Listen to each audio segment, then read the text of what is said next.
Hi, it's Jacqueline, and I am back, and I want to wish everyone a happy Mother's Day. So, hopefully, I can get this edited and out in time for you to receive that message. And for all the mothers out there that are dealing with long COVID, I just want to really acknowledge you, and I pray and hope that you can have the best day possible given your situation. I also want to take a moment to honor the mothers that have gone before us, especially my mother Jane, my husband's mother Deb, and my grandma Virginia, who actually died of COVID in November 2020. On another note, I am back to give you guys 5 tips and tricks for traveling outside the US to get stem cells. First of all, research the place where you're going to get stem cells. Research the doctor that is going to be treating you.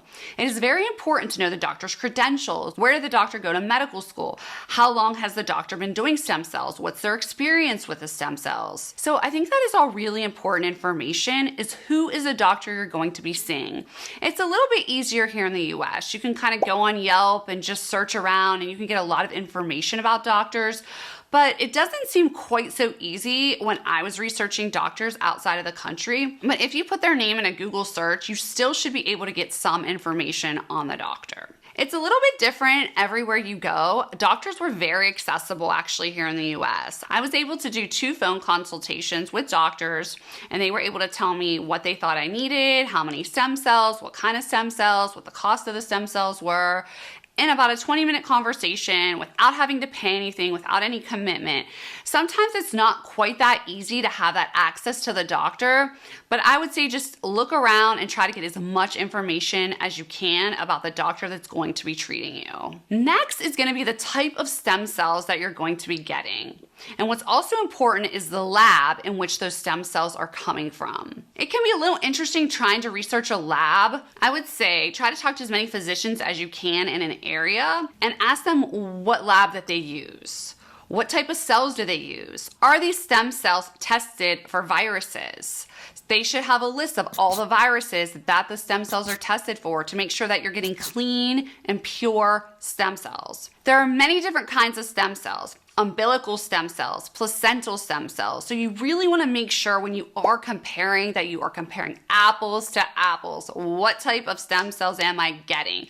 Are they from human beings? So there are many types of stem cells out there. So just please do your research and also talk to people. There are so many long haulers that have reached out to me since I've done stem cells and have given me all of their feedback, so much information, some people having wonderful experiences, some people having bad experiences. So just reach out and talk to people and try to get as much information as you can. Tip 2, research the area that you are going to be staying at. So for us, I absolutely loved the hotel. It's called the Plaza de Chapala. The people there were so nice. But if you guys saw my previous videos, it was a very noisy area. We were right on a main road, and you guys know that carnival was there. I heard that mariachi band for like 3 or 4 days. Now, of course, we can't always account for everything, but try to get as much information as you can about where the hotel was actually located. Our hotel was great in order to access food, coffee, just walk around. You could go outside. There were all kinds of places to eat. Our hotel served breakfast every day, so we could just walk right downstairs. Our breakfast was included, so we didn't have to get up and worry about where are we gonna eat. And then you can go out and walk around and get fresh fruit. We could get coffee. So it was really nice to be able to just have that access, even though it was a noisier area. Also look into, do they have AC? How's the Wi-Fi? You can usually find a lot of reviews about the hotels online. So I would just really research that and make sure that you feel comfortable with your decision, because you are going for treatment and you do want to be in a place that's going to lend itself to giving you the best healing possible. Tip 3 is the length of the stay. So most places recommend that you stay about 7 to 10 days, but that can be very, very long. It can feel very long. Some things to take into account. If you fly in, could it be possible that you could get treatment that day? If so, maybe that would eliminate you having to stay 1 extra day. Make sure you have at least 1 day between treatments. It really does help with the recovery, but try not to go more than 1 day. You don't really need to have 2 or 3 days between treatments. That kind of just extends the length of the stay. And when you're not eating as you normally would, I wasn't sleeping as I normally would, dealing just with the time zone change and everything, my body was really off from everything. I was eating at odd hours. So honestly, honestly, for me, the shorter I can go somewhere and stay, the better. Obviously, that doesn't always apply for everybody, but that also leads me into tip number 4, which is go with a supportive partner. I think this is really important, is to have the best support system that you can to make your trip as relaxing as possible so you can heal. That is why you're there. You are not there to be stressed out by external circumstances. You are there first and foremost for yourself to get better, and the less stress you have, obviously, the better. It's not always possible if you have children, family, they have other commitments. It's not always possible for somebody to go with you for a week to 10 days. But if you can, I would try to do that, because I think having that support is extremely important.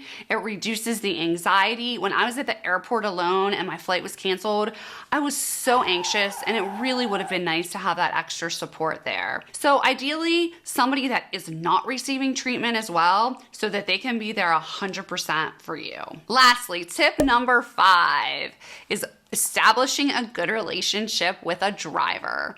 And that may seem kind of silly, but honestly, it was very beneficial. So we did get a list of drivers when we got to Chapala, but a lot of them were not available when we tried to contact them. But the good thing about Mexico is if they are not available, they will find someone that is available. Nobody's just like, no, we can't help you. Everyone's like, hey, I have a friend. This person will be in touch with you.